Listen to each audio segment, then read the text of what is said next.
This is CBS 19 News at 5.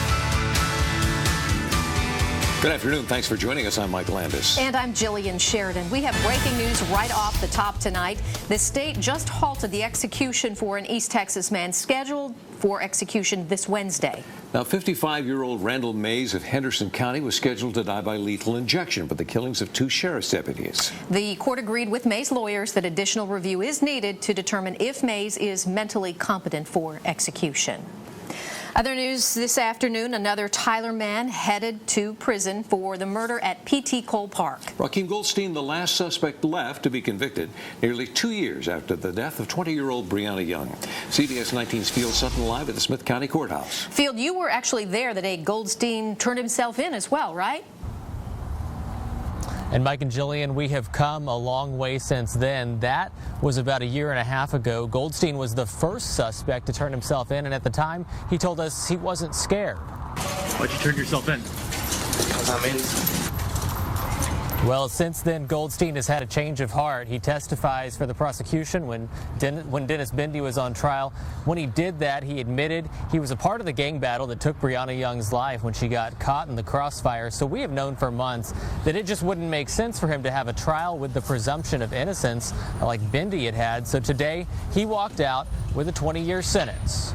You know, there's things that in any criminal case that only the defendants and their co-defendants know. There's things that the police will never know. He filled in all the missing pieces that we didn't know, told us who the other individuals were, and then was willing to come in and testify. And there's no question that cooperating helped Goldstein in this case. That trial we're talking about for Dennis Bindi landed Bindi a life sentence. Well, just last week, the other co-defendant in this case, Elijah Williams, got a 45 sentence out of all this. We do know that Goldstein has to serve at least 10 years of the 20 that he was assigned today. After that, he is going to be eligible for parole. And Field, what about the families? Were you able to talk to them today? Well, we talked with Goldstein's family, and a man identifying himself as Goldstein's brother told us he continues to believe that his brother is innocent in all this. Now, we also tried to reach out to Brianna Young's family. We were not able to get in touch with them. Last week, we did find them, and they said they had no comment on the ongoing parts of this case. Mike and Gillian. Thank you, Field. Now, the district attorney's office tells us this case is a good example of zero tolerance for gang violence. Young's shooting death was the result of a shootout that happened in broad daylight near Tyler's Earl Campbell Parkway. Developing news now with more than 24 robberies and burglaries happen in Smith County this month alone. People living in the area are trying to make sense of the consistent crime. Just a week ago, 13 cars burglarized in a Bullard neighborhood. Following that, a Tyler gas station robbed at gunpoint over the weekend. One local business owner says the recent crime is a direct result of the approval of alcohol sales.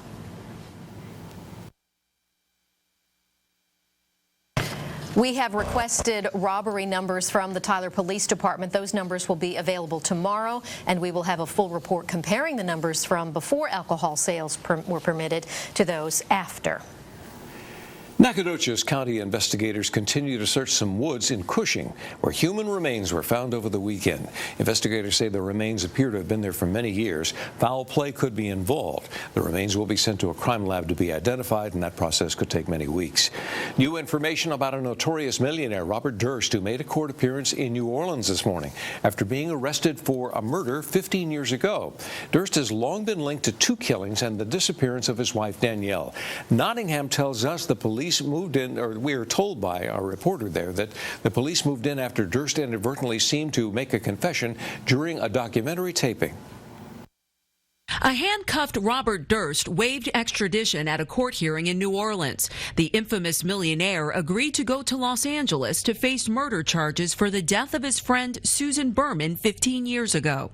Bob Durst didn't kill Susan Berman. He's ready to end all the rumor and speculation and have a trial. The 71-year-old's arrest came a day before HBO aired the final episode of The Jinx, a documentary about his life. Still wearing a microphone, Durst goes into the bathroom and makes what sounds like a shocking admission. Kill them all, of course.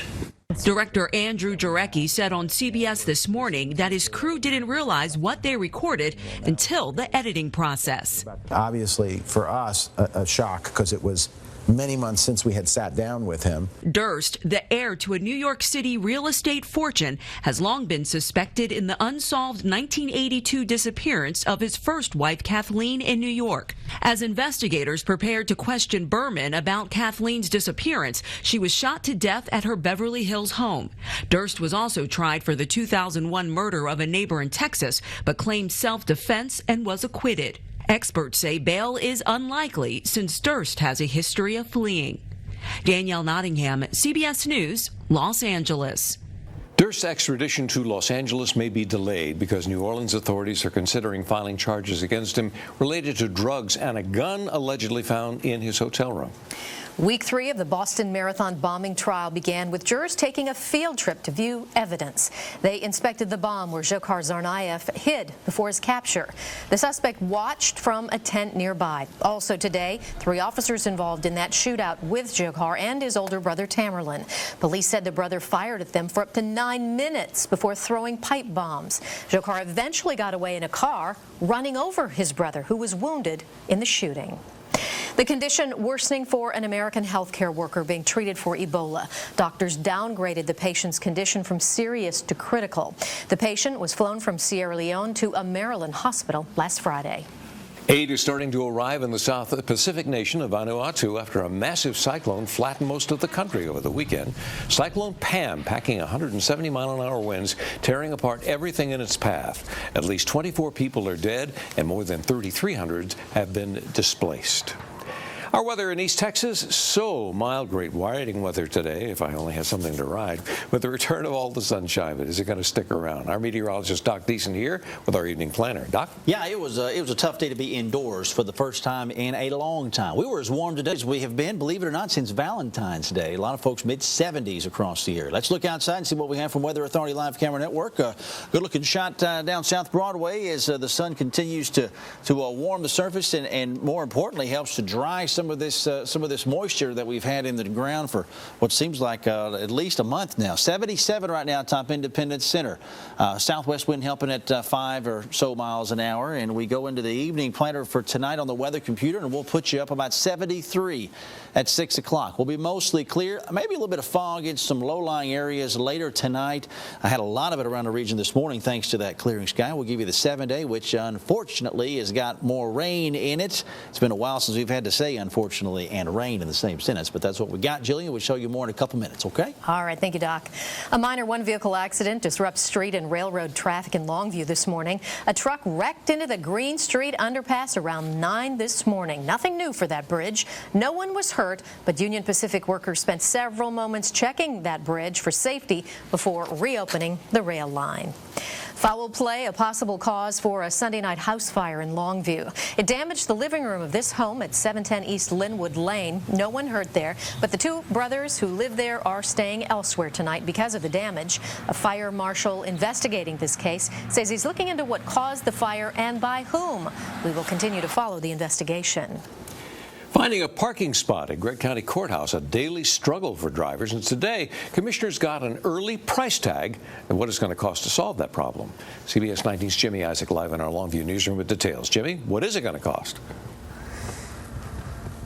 Consultants estimate it will cost about $8.3 million to build a 4-level parking garage. That would meet the county's demands for the next 15 years, up until 2030, but commissioners want a less expensive solution for the county, at least through that time. Now, last June, commissioners hired a Longview firm to study parking around the courthouse. Consultant David Bird told the court today that throughout most hours of the workday, there aren't enough public parking spaces within 300 feet of the courthouse to accommodate the hundreds of courthouse visitors and workers each day. This means that folks coming here at some point, they may have to go farther into the community in order to find parking just because of the congestion surrounding the courthouse. Now, Burr says that building that 4-level garage would cost nearly $21,000 per parking space, but commissioners have budgeted no more than $5 million for a parking solution, not $8.3 million. And Mike, there's no timetable for when or if they will solve or spend that money. Thank you, Jimmy. $21,000. That's a lot of money. We're working on a story that details how the consultants came up with that $8.3 million figure. That'll be at 6 tonight. It's a day Tyler police officers have been looking forward to for years. The groundbreaking of the new Southside Substation.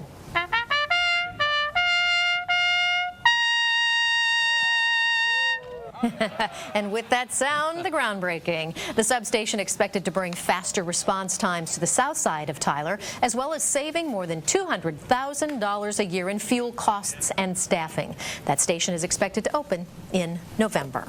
Am I the only one that heard that trumpet and expect to hear a bell ringing and horses hoofs?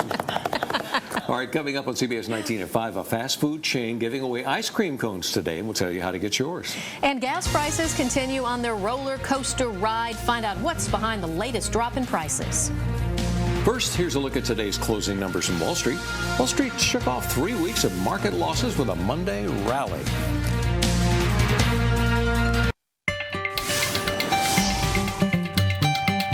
A consumer alert for you. After rising for more than a month, gas prices have now dropped 9 days in a row. AAA predicting that downward trend will continue well into the busy summer season. CBS's Terry Okita finds out why gas prices have been all over the map this year. LA delivery service owner Saul Yamini has been on a roller coaster ride in recent months with erratic gas prices. It's a domino effect. When gas prices go up, it's like boom, boom, boom. Everything goes up. That includes goods and vendor costs. But when pump prices dropped for a record 123 straight days, it also saved his business tens of thousands of dollars. Everything became better, and our overall bottom line, our net was higher. AAA predicts consumers could now see average gas prices drop as low as $2 a gallon nationwide this spring and summer, thanks to an abundance of crude oil on the market. There's a good chance that the average U.S. household is going to save more than $700 on gasoline this year. Yamini pays as much as $40,000 a year on gas for his fleet. So the latest plunge is welcome news for his delivery men and his bottom line. Terry Okita for CBS News, Los Angeles.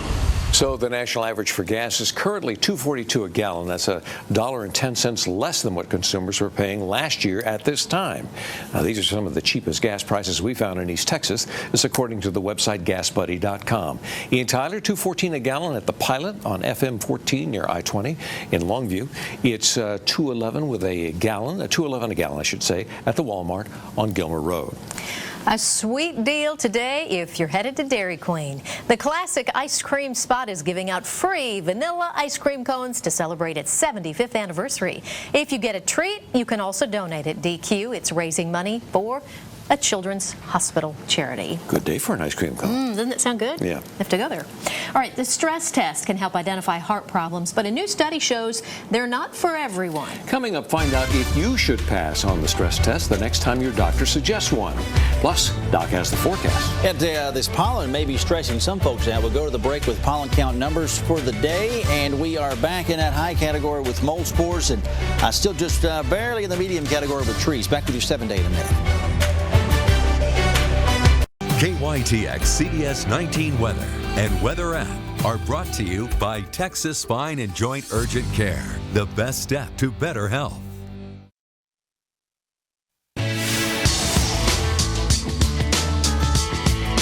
That's a pretty nice looking afternoon. As we talked about earlier on, warmest temperatures that we have seen across the area since right around Valentine's Day. February the 9th, we got up to, I think it was 83 at Lufkin.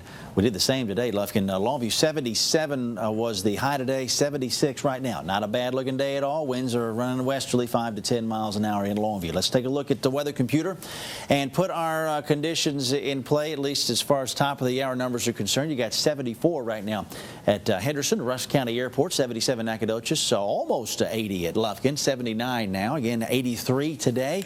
Man, it's been a while since we've seen those kind of numbers, and 70s all the way up towards I-30, Sulphur Springs at 73 right now.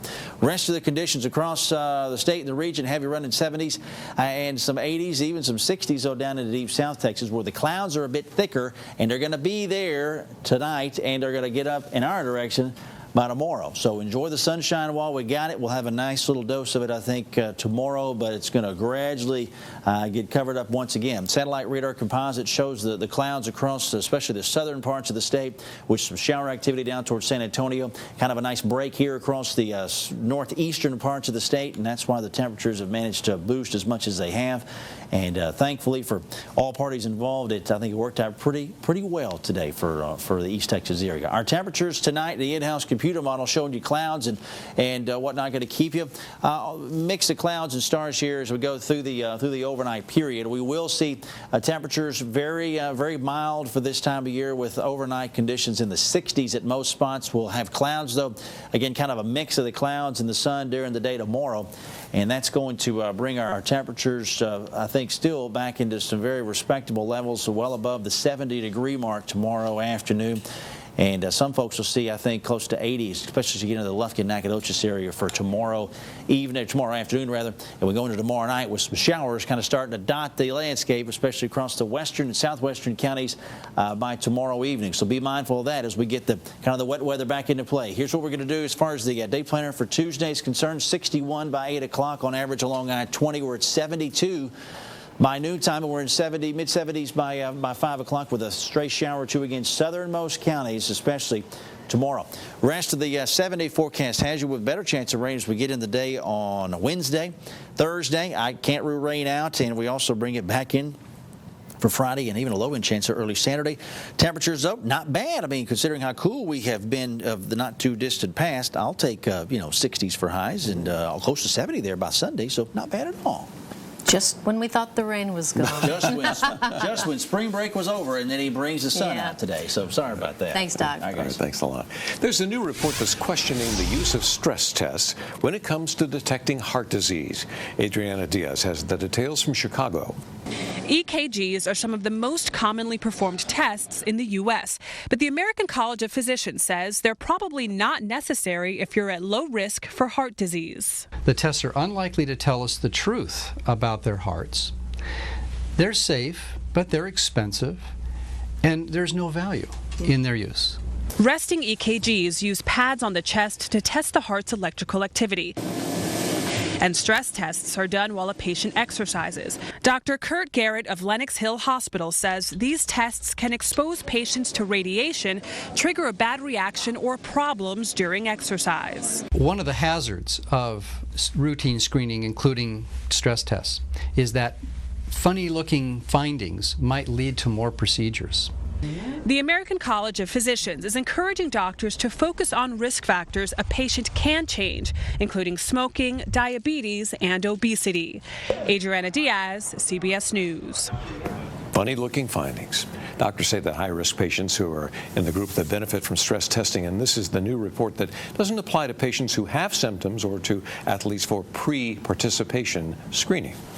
All right, an Austin woman takes her story of triumph to the big screen. Up next, how Lizzie Velasquez was motivated to become a voice against bullies for her and for others. Dana Huey, CBS 19 This Morning. We have a sad note to share with you about a San Antonio girl whose dying wish was to dance with singer Taylor Swift. 4-year-old Gillian Salinas did not get to do that. She died last night after a nearly year-long battle with brain cancer. She got national attention earlier this month after a social media push to shake it off with Taylor Swift. Well, Gillian didn't get the dance, but she did get to have a video chat with Taylor, and that helped her complete her bucket list. A YouTube video intended to bully an Austin woman with a rare syndrome instead motivated her to become an anti-bullying activist. Now she's debuting a documentary about her life at Austin's South by Southwest. Ashley Godot tells us about the film. Lizzie Velasquez acts like any other 26-year-old, but there's no denying something about her is different. The doctors had said they had never seen a child like that, and they didn't know exactly what was going on with her. Born 8 weeks premature, Lizzie has an incredibly rare syndrome that prevents her from gaining weight. Come on, Joan. Thank you. Sunday, she and her family came to the KView studio. 30 seconds. To discuss how her syndrome has launched her into the national spotlight, not because it is so uncommon, but because of how she is fighting back against cruel attacks. As she was browsing on YouTube one day, Lizzie Velasquez found a video of herself calling her the ugliest woman in the world. I don't even know why I clicked on it, but I did, and that's when I lost it. calling me a monster or asking why my parents didn't abort me. Kill it with fire. I wish you were dead. Just pick up a gun in my life. She was 17 years old. It hit me like a ton of bricks. It was completely unexpected, and I cried, of course. She was just so heartbroken. I was just as heartbroken, but I had to tell her that she just had to forgive the person that did that, because you have to forgive in order to move on. Lizzie took her dad's advice and turned her tears into triumph, launching a campaign to educate and end bullying. In December 2013, she spoke at TED Talk. Am I going to let the people who said kill it with fire define me? No. That was the springboard. Months later, she started working on a documentary telling her story and furthering her campaign against bullying. A Braveheart, the Lizzie Velasquez story, is now premiering at South by Southwest. The biggest thing that I think is so important about this story is that, yes, it's my face on the screen, and yes, it is my story, but at the same time, it's everybody's story. And just like Lizzie, we all can overcome the things or words that hurt us with a brave heart. Exciting. What an inspiration. Now, another screening is planned for later this week during Austin's South by Southwest Festival. No word on when the documentary will be widely released. Very brave, and she really has turned the tables, hasn't she? What a story. Good for her. Doc has a final look at our evening planner coming up. And can you tell which of these dogs has the best pout? We'll take you to this beautiful dog contest right after the break. Dozens of bulldogs put on their best face for the beautiful bulldog contest in South Carolina. The dogs showed up from all over the country for the competition. Some dressed up to show off their best qualities, like their best smile, their best physique, the least amount of drool. This was the 5th year for the competition. It's held in honor of the mascot for Charleston's Citadel Military College. Pretty spiffy outfits there as well. They look pretty cool. Doc has a final look at the forecast. Just a few more hours left of our sunshine. I know, and we're just glad to have it. Yeah, we'll take it for what we got. Yeah. You know, absolutely. Let's look outside and see what we have for our evening planner numbers as we get you into the 6 to 10 o'clock time frame. We'll be in the 70s still at 6 o'clock. Get out, enjoy that. Sit down on the back porch, just soak in some good fresh air. It's been a while since it's been very inviting out there for sure. Low end chance of some rain tomorrow afternoon. Better chance tomorrow night, especially Wednesday. And then again, we reload for Friday. Back with more from John on all this. Come up at 6 o'clock, guys. All right, sir. Thanks very much. Now for a look at what's coming up on the CBS Evening News, we go to Scott Pelley in New York. Here's the CBS Evening News. Did he confess? Accused murderer Robert Durst may have tripped over his own loose tongue. Plus, something new under the sun. Set sail on a space voyage like no other. That's tonight on the CBS Evening News. And here's a look at what we're working on for 6 o'clock. Having trouble keeping track of your car's maintenance? Well, there's an app for that. We'll tell you how it's also helping cut back on pollution. Also, a statue missing from a Tyler park turns up in a creek. How police think it got there. Plus, Eric has your March Madness bracket. That's tonight right here at 6 o'clock. Get to start brackets again. Oh my gosh, already. That'll be fun. Thanks for watching CBS 19 News at 5. We will see you back here in about 30 minutes for CBS 19 News at 6 o'clock. Till then, have a great night. We'll see you then.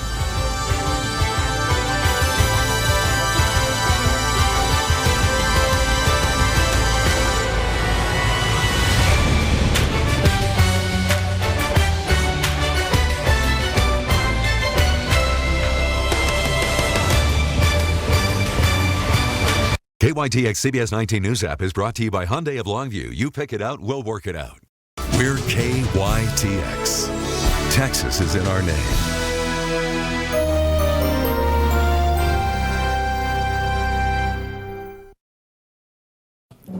Boston bomber Dzhokhar Tsarnaev is taken back to the boat where his run from the law ended in a blaze of bullets. Also tonight, accused murderer Robert Durst may have tripped over his own loose tongue. New recommendations on cardiac stress tests, why doctors say millions of people should not get them. And something new under the sun, a solar-powered spacecraft. That's exciting.